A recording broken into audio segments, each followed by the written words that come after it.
Isang mapagpalang araw po sa inyong lahat mga kapanalig. Jesus, salvame. Mga kapatid, sa pag-ibig sa ating Panginoong Heso Kristo, mga kapanalig, mga maestro at mga nagsisimula po sa pagtahak ng kanilang spiritual world, isang mapagpalang araw po sa inyong lahat. Narito po tayo ngayon ulit, para ibahagi po sa inyo ang isa na naman pong napakabisang panalangin, So lahat naman ng ibinabahagi ko dito ay mabisa po, lalo na po kung ito po ay dinidebosyonan, dinadasal araw-araw, sinusunod ang mga alituntunin at mga utos po ng ating Diyos na makapangyarihan sa lahat at ang kanyang kalooban upang tayo po ay sumunod sa kanyang yapak, sa pamamagitan po ng kanyang anak na si Heso Kristo.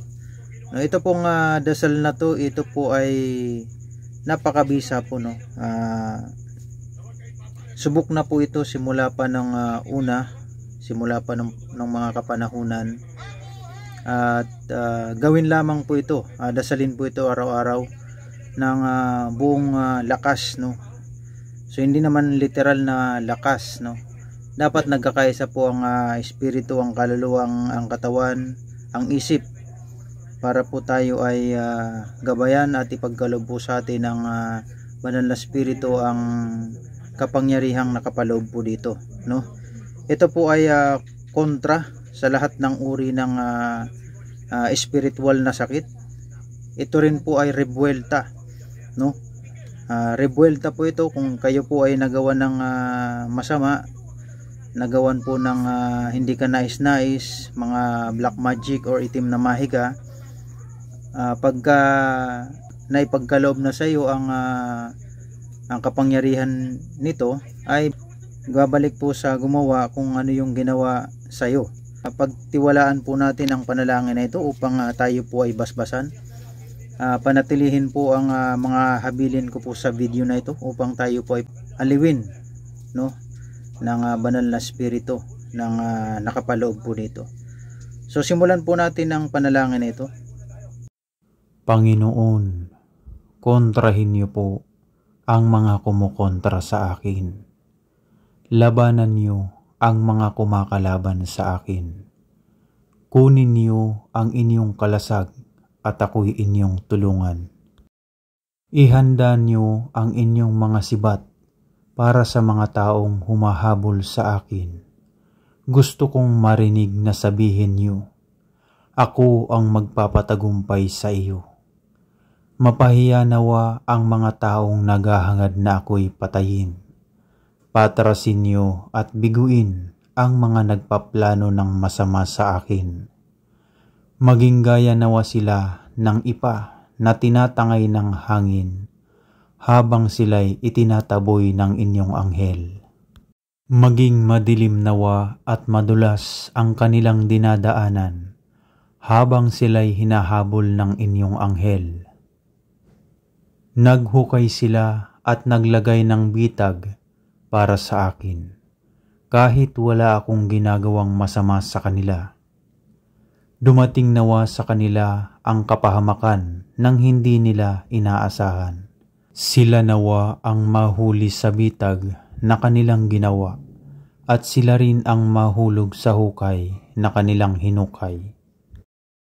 At ako'y magagalak dahil sa inyong pagliligtas sa akin, Panginoon. Buong puso kong isisigaw, Panginoon, wala kayong katulad. Kayo ang nagliligtas sa mga dukha at api mula sa mga mapagsamantala. May mga malupit na taong sumasaksi laban sa akin. Ang kasalanang hindi ko ginawa ay ibinibintang nila sa akin. Ginagantihan nila ako ng masama sa mga kabutihang aking ginawa, kaya ako'y labis na nagdaramdam. Kapag sila'y nagkakasakit, ako'y nalulungkot para sa kanila. Nagdaramit ako ng sako at nag-aayuno pa. At kung ang aking dalangin para sa kanila'y hindi sinasagot, palakad-lakad akong nagluluksa na parang nawala ng kapatid o kaibigan. At ako'y yumuyuko at nagdadalamhati para sa kanila na para bang nawalan ako ng ina. Ngunit nang ako na ang nahihirapan, nagkakatipon sila at nagtatawanan. Nagsasama-sama ang mga sa akin ay kumakalaban. Kahit ang mga hindi ko kilala ay sumasama't walang tigil na ako'y hinahamak. Kinukutya nila ako ng walang pakundangan, at ang kanilang mga ngipin ay nagngangalit sa sobrang galit. Panginoon, hanggang kailan kayo manonood lang?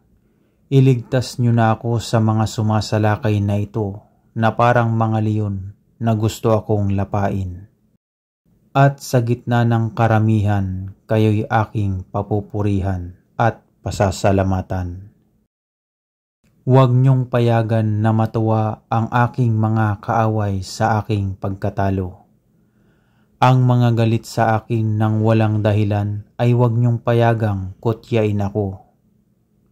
Walang maganda sa sinasabi nila. Sa halip, sinisiraan nila ang namumuhay ng tahimik. Sumisigaw sila sa akin na nagpaparatang, "Aha, nakita namin ang ginawa mo." Panginoon, alam niyo ang lahat ng ito, kaya huwag kayong manahimik. Huwag kayong lumayo sa akin. Sige na po, Panginoon kong Diyos, ipagtanggol niyo na ako sa kanila. O Diyos ko, dahil kayo ay matuwid kong humatol, ipahayag niyo na wala akong kasalanan. Huwag niyong payagang pagtawanan nila ako. Huwag niyong hayaang sabihin nila sa kanilang sarili, "Sa wakas, nangyari rin ang gusto naming mangyari. Natalo na rin namin siya." Mapahiya sana silang nagmamalaki sa akin at nagagalak sa aking mga paghihirap. Sumigaw nawa sa kagalakan ang mga taong nagagalak sa aking kalayaan. Palagi nawa nilang sabihin, "Purihin ng Panginoon na nagagalak sa tagumpay ng kanyang mga lingkod." Ihahayag ko sa mga tao ang inyong pagkamakatwiran at buong maghapon ko kayong papupurihan. Amen. Alleluia. Shalom.